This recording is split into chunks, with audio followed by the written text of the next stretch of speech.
we are going to work through the inward mill. And this is one of those great little single arm exercises that you can add into your workouts, add into your flows. So the first thing we need to do is take a choked upward thumb grip and have our forearm pointing outwards. And the first movement is, think of it like sheathing a sword. You're going to try and put the mace in the scabbard on your back. Simple. So place it down beside the back, draw the elbow across the body, and then pull down using your lats so the mace ends up in front of you. Now that's blocky, you do it in one fluid motion. So scabbard, elbow, draw to the body, scabbard, elbow, draw to the body.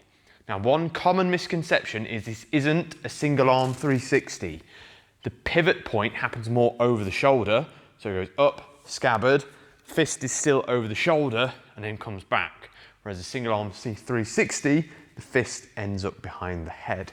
So inward, i.e. the mace is coming inward to start with, mill, have fun with that and see how you can add it in to your flows and your work.